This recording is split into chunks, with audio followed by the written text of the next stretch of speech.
Hyvää iltaa taas näin torstai-iltaisin omakotiliittolaiset ja Järviradion kuulijat ja kaikki muukin langoilla olevat, että lämpöpumppuasioista niin olette lähettäneet ihan kiitettävästi niin kuin ongelmistanne viestiä minulle ja minä yritän nyt purkaa. Ja nyt kun meillä tänään piti olla tämä passiiviset maapiirit, niin ajattelin sillä tavalla, että kun tämä lämpöpumppuasia on ollut nyt tässä päällimmäisenä teidän lähettämillä viesteillä, niin käydään se maalämpöasia, tai siis nämä passiiviset maapiirit, niin sitten kun rohdat rupeaa sulamaan, että rakentaminen alkaa ja remontit alkaa, niin käydään se sitten jossain vaiheessa siinä noin muutaman viikon päästä uudelleen, mutta otetaan sitten tämä lämpöpumput tämän päivän agendana nyt oikeastaan niin kuin päällimmäisenä ja kerrataan sitten sitä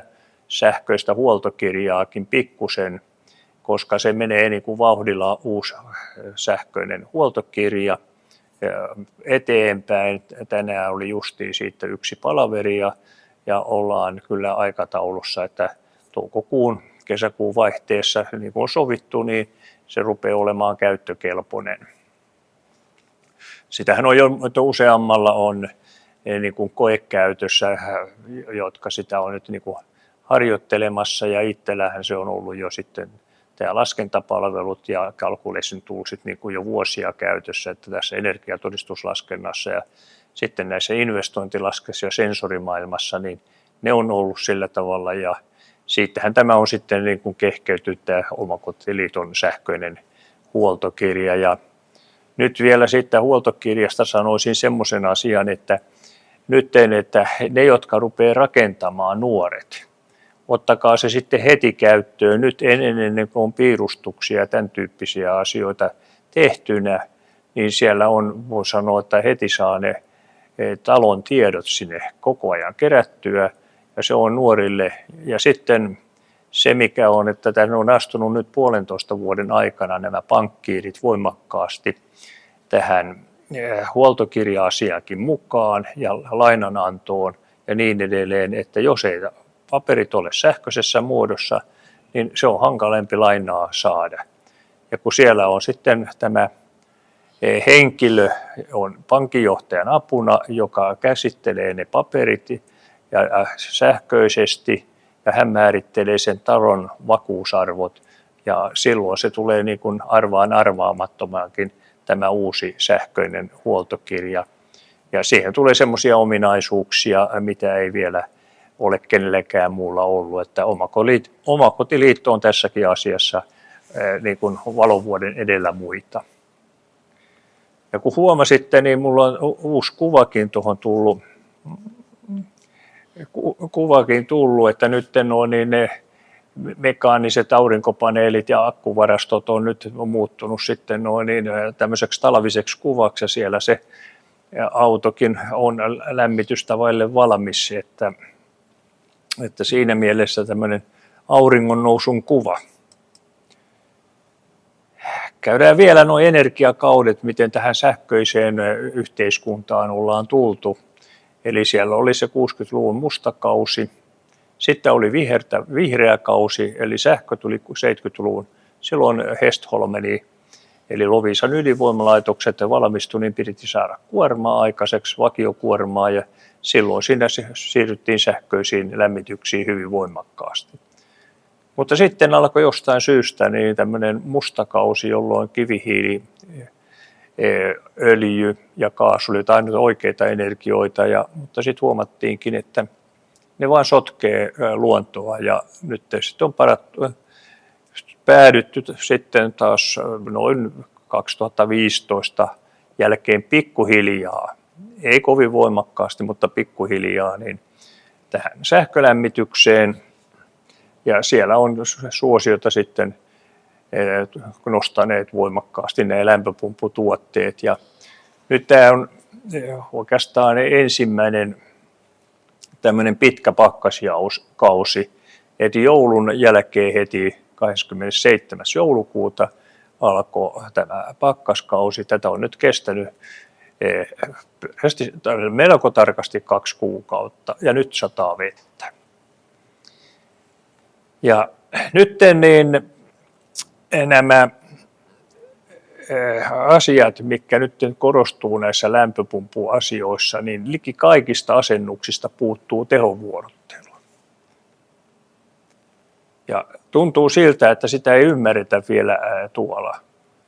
Ja sitten meille tuli toinen toista, eli 3 viikkoa sitten tuli uudet asetukset, jossa tämä tehomaksu. Ja se johtuu ihan puhtaasti siinä, että kun emme asentaneet niitä tehovuorottelujärjestelmiä, niin siellä menee sitten nämä tehot yhtä aikaa harkitsemattomasti päälle ja silloin se rasittaa verkostoa, niin tämän takia niin sitten ohjataan rahalla. Se on se vanha konsti, että jos ei sitä puhetta uskota, niin hoidetaan se asia rahalla ja kun siitä tulee riittävän kallis, kun siellä näitä järjestelmiä ei ole, niin se sitten viimeistään silloin. Nyt on viimeisen viikon aikana käynyt useampia näitä ongelmakohteita läpitte. Ihan voi sanoa, että yksilötasolla. Siellä on energiatodistus uudessa talossa tai muu energialaskelma, mutta energiatodistus on nyt ollut jo niin kuin vaatimuksena. Ja ne on pääsääntöisesti oikein. Ja tässä esimerkkikohteessa, mikä nyt näiden teidän monista lähettämistä kohteista, niin näyttää olevan semmoinen, että siellä niin tehon tarve on energiatodistuksessa noin 6 kilowattia. Mutta harvoin näissä laskennoissa otetaan huomioon niin se ilmanvaihtokone, miten se todellisuudessa käyttäytyy pakkasella. Ja siellähän on sitten ilmanvaihtokoneessa on esilämmitystä, on jälkilämmitystä, on sulatuslämmitystä, millä nimellä niitä halutaankin niitä sähkövostuksia siellä kutsua. Ja siellä tässäkin talossa, niin mikä on tässä nyt esimerkkikohteena mulla, niin se on 2,5 kilowatin lisävastus, mikä menee päälle silloin, kun sanotaan suuruusluokkana siinä -5 tai sanotaan 0 alapuolisilla asteilla. Ja silloin sinne menee se 2,5 kilowattia tässä päälle. Sehän tuohon energiatodistuksen laskentaan tuli heti 2,5 kilowattia lisää. No sitten niin, vaikka tässäkin koneessa papereiden mukaan hyötysuhde on 78%, eli erittäin hyvä kone niin kuin lämpöisillä keleillä. Sitten näissä lämpöpumpulla, kun tehdään lämmintä vettä, niin häviöt mukaan lukien siitä säiliöstä ynnä muista, niin ollaan suuruusluokkaa kilowatti. Tuommoisessa 4-henkisessä perheessä, missä on koira ja kissa ja niin edelleen, että siellä on silloin se kilowatti on siellä käytettävissä sen veden lämmitykseen. Sehän pitäisi olla myöskin niin kuin vuorotella sen lämmityksen kanssa, mutta käytännössä siellä ei mitään vuorottelua pysty tapahtumaan, kun se on näillä yli 20 asteen pakkasilla koko ajan päällä. No sitten siellä on vielä järjestelmässä ekstra vastus 6 kilowattia, tai niitä on portaita 2-9 kilowattiin eri valmistajilla eri kokoisia. Niin nämä on justiin sitten, mitkä tulee satunnaisesti päälle ja ne tulee sitten samana yönä ja samalla kellon lyömällä. Ja silloin siinä nämä ongelmatapaukset on alkanut jo siinä 15 asteen pakkasilla, ettei ole menty sen korkeampiin pakkasiin ja silloin, että jos siellä yhtä aikaa menee päälle se 6 kilowattia, mikä on ne johtumishäviöt, vuotoilmahäviöt, sitten tämä ilmanvaihtokoneen sulatus ja jälkilämmitysvastukset, sitten vedenlämmitys kilowatti ja sitten tämä vielä 6-9 kilowattia menee päälle. Ja tuossa kerronkin, että minkä takia se 9 kilowattia. Siinä käy sitten vanhanaikaisesti, että siellä on 15 kautta tässä tapauksessa 18,5 kilowattia yhtä aikaa päällä. Ja nyt kun se on vähän aikaa siellä päällä, niin sitten se pääsulake palaa, kun se pistetään esimerkiksi kahvinkeitin päälle. Tuossa on tuo kuva, mikä on tuolta Tampereen asuntomessuilta Vuoreksen alueelta otettu, ja sehän on varmistui jo 2012, oli ne messut siellä. Niin tuossa näkyy nuo piikit, että siellä kun menee kiuasta päälle, ilmanvaihtokoneen vastukset päälle ja sitten kahvinkeitintä ja pyykinpesukonetta, jota ei mitenkään, ne menee täysin hallitsemattomasti. Niin rajut piikit tulee. Ja nyt kaikki nämä sähköjohdot, talonjohdot, nehän mitoitetaan näiden huipputehojen mukaan, eikä sen energian mukaan. Ja se menee niin kuin monesti niin kuin ymmärryksen yli, että se huipputeho vaikuttaa siihen sähköliittymään. Ja sen takia, kun tämmöisiä asennuksia on nyt tehty tämä 30 vuotta, vuodesta 1997 lähtien, niin siellä on silloin niin rupeaa olemaan jo niin paljon näitä laitteita ja koko ajan yhteiskunta sähköistyy, niin näin menee ohjaamattomina täysin päälle. Ja silloin niin verkkoyhtiöille tuli semmoinen tilanne, että pakko on laittaa joko tämmöisiä rajoitteita, niin kuin meillä on liikennemerkeissäkin nopeusrajoituksia, niin silloin meidän täytyy silloin rajoittaa sitä huipputehoa. Energiaa meillä on kyllä käytettävissä, mutta tämä huipputehot on se meidän ongelma. Eli se verkoston ongelma, ja ne pitää saada aikaan. Energiamääräähän me ei pienennetä, vaan nimenomaan niitä huipputehoja. Leikataan piikit pois. Eli tuossa niin kuin tässäkin näkyy sinisellä, on että siinä on se vanha perinteinen sähkölämmitys, niin kutsuttu suora sähkölämmitys, niin siellä ei tule huipputehoja, koska siellä on vahdinta päällä.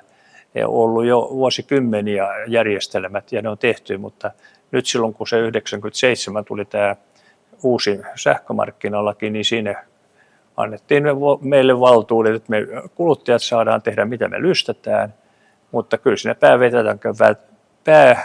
naru tuli niin kuin loppu, että nyt meidän täytyy rajoittaa näitä hommia.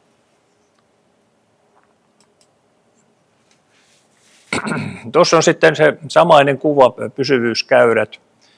Siinä on nyt, oli siihen 20 saakka ne edelliset käyrät ja nyt sitä on sitten jatkettu niin, että se on vuoden 2025 loppuun. Ja tässä talossa on nyt tehty ne tehovuorottelut sillä tavalla, että ne jopa toimii ja siinä on sillä tavalla, että siellä on se pääsulake on 3 × 25 ampeeria eli 17,3 kilowattia. Ja nyt 25 vuonna eli 24 vuoden lopussa tuli taloon sähköauto ja nyt sieltä talon sähkömittarista on otettu 8200 kilowattituntia sähköautoon lataustehoa ja energiaa. Ja sitten sähköauton ajomäärä on ollut 45 000 kilometriä vuonna 2025 ja se tekee silloin heidän autollaan niin suurin piirtein 18,3 kilowattituntia 100 kilometriä kohden, että ihan kohtuullinen. Eli tässä nyt 45 000 kilometrissä on, voi sanoa, että on kesäajoa ja talviajoa ja syysajoa, eli kaikkea keliä, ja on lyhyttä ajoa ja pitkää ajoa, että siinä mielessä niin pidän sitä sähköauton kulutuksena niin läpi vuoden niin erittäinkin hyvänä. Ja tuossa niin ne, jotka on siellä radiossa, eivät näe tuota sinistä vaakaviivoitusta, mikä on tämä energian määrä tässä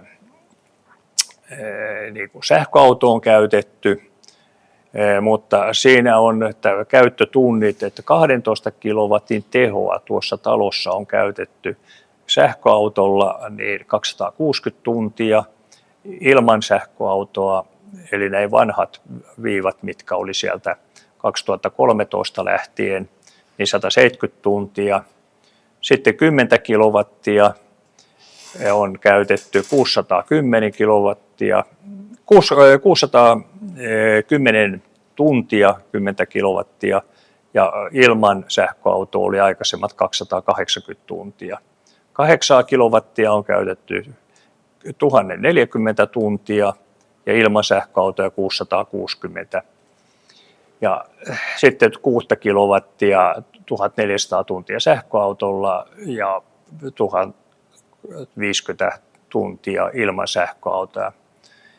Eli nyt oikein tarkat katsojat huomaa, että tässä tapauksessa niin se sähköauton lataus on kerran mennyt ylitte sen, että siinä ei sitä sähköauton latausta niin kuin pistetty heti niin kuin valvonnan piiriin, eli se oli niin kuin manuaalisesti käsipelillä muistin varassa, niin se meni ylitte 17,3 kilowattiin, mutta siihen tehtiin heti korjaus ja nyt se on sitten automatiikan, että silloin voi asukas laittaa sähköauton tuonne tolppaan kiinni, tai tässä tapauksessa autotallissa on se latausyksikkö, niin siihen kiinni kun tulee kotia ja automatiikka hoitaa sitten niin latauksen sen talon tehon mukaan.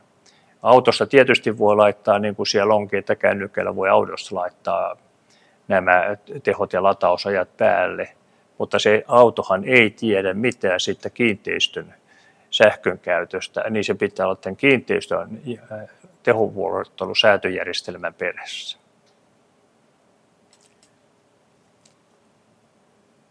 Tässä on nyt tämmöistä säätöjärjestelmäasiaa, eli täsmäsäätöä, eli se tulee olemaan se, että me oikeaan aikaan ostetaan energiaa, käytetään energiaa, viihtyvyys, miellyttävyys, korkeaa tasoa. Ja silloin kun kaikki ne kiinteistössä käytetään, on sitä sähköautoa, kiuasta, latauslaitteita, televisio, kaikki ne tehot on tämän järjestelmän perässä. Osahan on niitä, että me ei voida niitä mitenkään rajoittaa, että eihän me voida esimerkiksi kiuasta, jos me mennään saunaan, me halutaan kiuas päälle silloin kun me lystetään, mutta silloin joustaa kaikki muut. Eli siinä on tämä kysyntä-kulutusjousto. Ja nyt jos tähän vielä lisätään ne aurinkopaneeli, omatuotanto ja sitten tämä sähköakku, mitkä nyt yleistyy niin kuin vauhdilla, että siinä 1000 megawattitunnit niin joka viikko lisääntyy, että Fingridin tilastoja kun katsoo, niin siellä on rajut nousut tullut sekä siellä teollisuuspuolella, keskijännitepuolella, että myöskin täällä pientalopuolella ja koko ajan näiden akkutoimittajien, Suomessahan ei valmistajia ole, mutta toimittajia on, että yleensä on näitä ulkolaisia toimittajia, niin siellä saadaan niin kuin erittäin hyvin.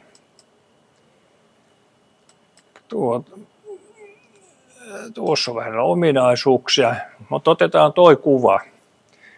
Siinä on nyt kuukauden eräästä kohteesta otettu käyrät, miten se ilmanvaihtokoneen automatiikan pilvipalvelu näyttää. No sikäli, että kun ne mittaukset on siellä koneessa, niin sehän ei näytä niin kuin yhtään mitään niin kuin järkevää, että siellä on ollut hetkellisesti niin 50 astettakin tuloilman lämpötila. Poistolämpötilat on siellä 20 asteen luokkaa, mutta eihän nekään kauheasti heilahtele. Tietysti siinä, että kiukaan kun laittaa päälle, että siellä on yksi tämmöinen voimakas lämmönlähde, niin silloinhan siellä tulee tilanne se, että vaihtelee.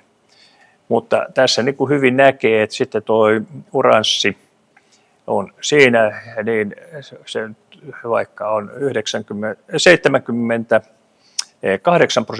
on tämä koneen hyötysuhde papereiden mukaan, niin jäteilman lämpötilat on, voi sanoa, että aika korkeat. Ja sitten tuolla on tämä tiheä, niin siellä ne vastukset on päällä, että käytännössä se toimii erittäin hyvällä hyötysuhteella, kun ollaan siellä pluskeleillä, mutta ei voi sanoa, että kun mennään pakkasen kelille, niin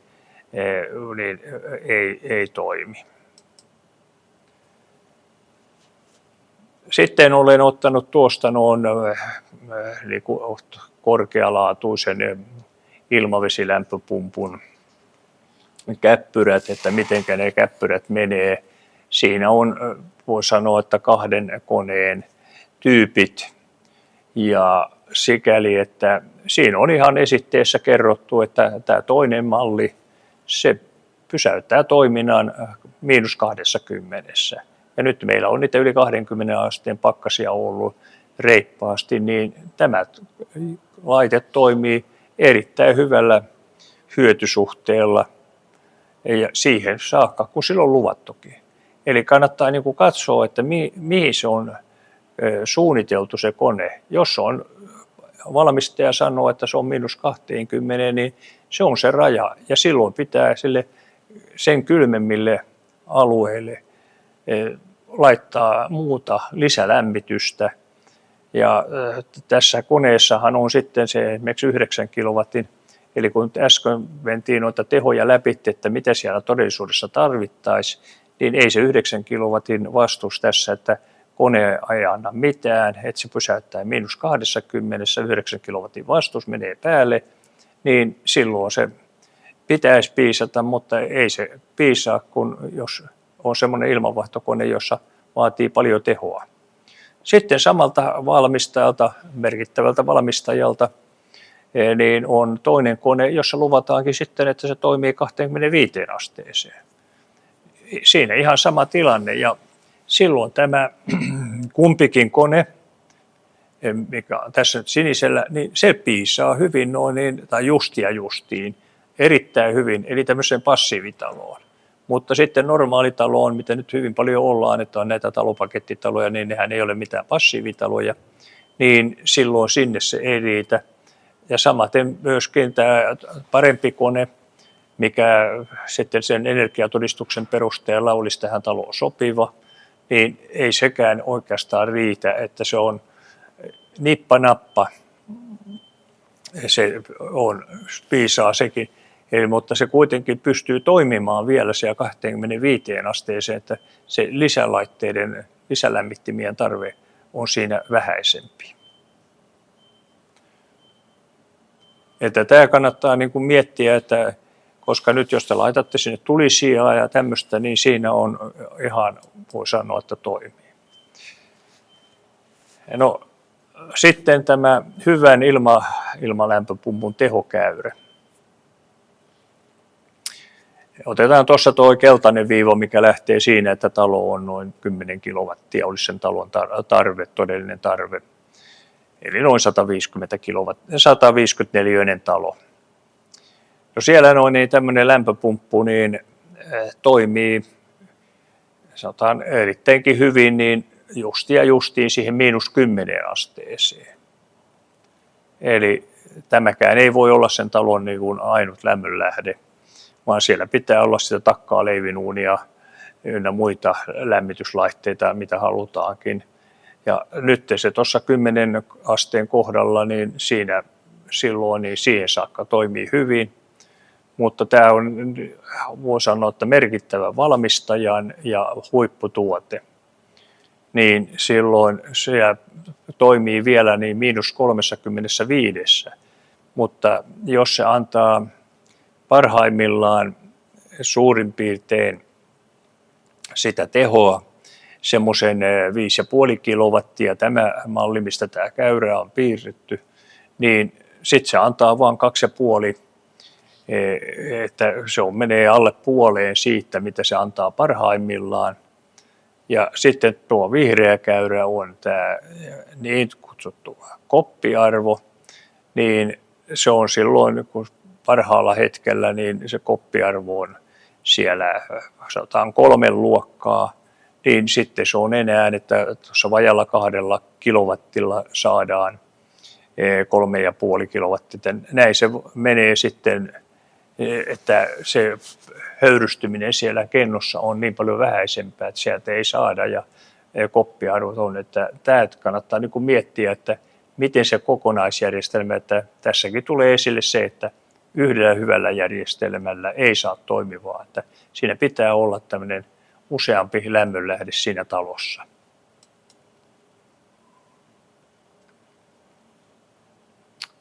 Tuossa vielä korostan tätä Omakotiliiton uutta olevaa sähköistä huoltokirjaa ja se myöskin tulee ottamaan näihin mitoitusasioihin kantaa ja opastamaan siellä, että koska nyt tämä sähköisen lämmitys on näiden lämpöpumppujen kanssa, niin se on, voi sanoa, että se on uutta ja ne mitoitukset on siellä osoittautunut niin kuin hankalaksi, että siellä on maalämpöpumpuissakin niin varmasti yli 80% on asennuksia, joissa on se tarvittava teho on vain puolet ja loppu otetaan sitten sähkövastuksilla.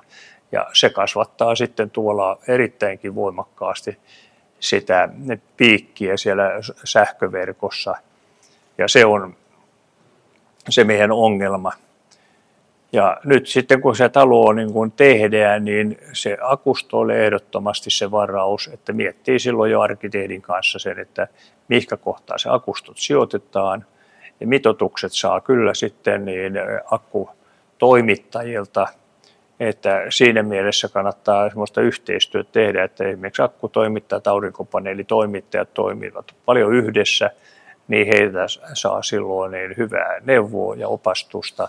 Ja niin kuin meilläkin täällä on ollut useamman kerran jo puhumassa, esimerkiksi Omavatti, niin heiltä on, voin sanoa, että jo paljon kokemusta ja tehnyt näitä kohteita. Ja he tarjoavat sitä niin kuin ostopalveluna, että ne akut ja aurinkopaneelit on ostettavia, ei vuokrattavia. Ja sitten myöskin se talon suuntaus, jos tontilla on mahdollisuus, että se talon suuntaa ja katsoo kaltevuuksia ja muita, niin ehdottomasti ottaa tämän aurinkopaneelit huomioon. Ja siinäkin, niin jos meillä on akku, me saadaan silloin myös se aurinkon kaikki tuotto, mikä sieltä tulee, niin otettua kesällä akkuun ja käytettyä sitten itse joko sitten heti aktiiviseen käyttöön, yökäyttöön, sähköauton lataukseen. Ja sitten meillä on, voi sanoa, että passiiviset maapiirit, joista piti tänään kertoa enemminkin, niin sinne voidaan varastoida sitten, että me pystytään kaikki saamaan eteenpäin. Ja nimenomaan itselle. Ja silloin se myynti, sitä pitää niin kuin varoa, että esimerkiksi Ruotsissa tulee nyt niin 1.1.27, eli suurin piirtein 10 kuukauden päästä, niin että jokainen kilowatti, mitä toimitetaan sähköverkkoon omasta tuotannosta huippuhetkinä, eli silloin kun on tuulimylly pyörii lujasti, aurinko paistaa, niin silloin siitä joutuu kuluttaja maksamaan sitten siitä siirrosta niin sen suurin piirtein euron per kilowatti. Eli tämä täytyy muistaa, että se tulee Suomessakin, että mä sanoisin näin, että ei mene 5 vuotta, mutta mä sanoisin, että voisi olla 3 vuoden päästä, että silloin kun astuu voimaan tämä tehomaksu siinä ostossa, niin silloin myöskin siihen myynnissä aurinkopaneelista omasta tuotannosta, niin silloin myöskin tulee tähän, voi sanoa, että niin kuin rasitteeksi, jos ei ole sitten tätä akkua itsellä. Valokuitu on erittäinkin niin tärkeä asia. Tuossa sitten pieni kuva, eli siellä hybridilämpöpumput, eli siellä on aurinkopaneelit, siellä on ilmanvaihtokoneet, siellä on ohjausvaraajat ja maapiirit, ja on se sitten maapiiriporakaivosta tai sitten maassa ja niin edelleen. Ja poistoilmasta ensin ilmaista energiaa, poistoilmalämpöpumppu. Eli näin nyt on niin kuin kehittymässä ja tulee olemaan Suomessa varteen otettava, koska näin talojen eristykset ja tämmöiset niin tiiveydet, voi sanoa, että voimistuu erittäin, että nyt on näitä 0,2 taloja tiiveysarvoltaan tullut jo mullekin esiin kymmenittäin, mutta sitten on tullut muutamia 0,1 taloja. Ja se on niin kuin hyvä, että talo on tiivis, mutta se vaatii sitten sieltä ilmanvaihdolta erittäin paljon. Ja nyt varmasti olette kuulleet, että on paljon niitä 30 vuotta sitten rakennettuja hometaloja. Niin sehän on se tilanne, että jos ilmanvaihtokone on semmoinen, että se pysäyttää ne puhaltimet, eli tuhlaupuhan, että sitten tulee alipaineen, niin silloinhan se kiskoo sinne rakenteisiin kaikki mahdolliset kosteudet ja ne on sitten se aiheuttaa sen homeen kasvuston ja se on vaan se tosiasia, että se on virhekäyttö, mutta sitä ei ole monikaan ymmärtänyt, että käytetään laitteita väärin. Sillähän saadaan kyllä energiaa säästettyä, mutta kalliiksi se tulee, koska jos 30 vuoden päästä talo on hometalo, niin ei sitä voi kenellekään eteenpäin myydä ja itsellekin se on niin kuin vaarallinen käyttää. Tässä oli sitten tämmöisen Akuston tämä design-varasto, eli näitä sitten tulee erilaisia koppeja sinne. Siellä on sitten teollisuushallia, siellä on autotalliasennusta, eli eri kokoisilla akuilla saadaan niin kuin merkittävää säästöä sekä tälle kuluttajapäähän, mutta se helpottaa silloin myöskin sitä verkkoyhtiötä. Ja jos tämä leikki pelataan oikein, niin silloin meidän nämä käyttökustannukset tässä siirrossa, energiassa tulevat olemaan, voi sanoa, että kohtuulliset. Mutta jos me ei näihin asioihin niin kuin haluta itse vaikuttaa, niin rahalla me selvitään. Eli silloin ne maksut vaan kasvaa semmoiseksi, mutta että se on meidän valinta nyt, että kummin päin me halutaan sitä asiaa tehdä.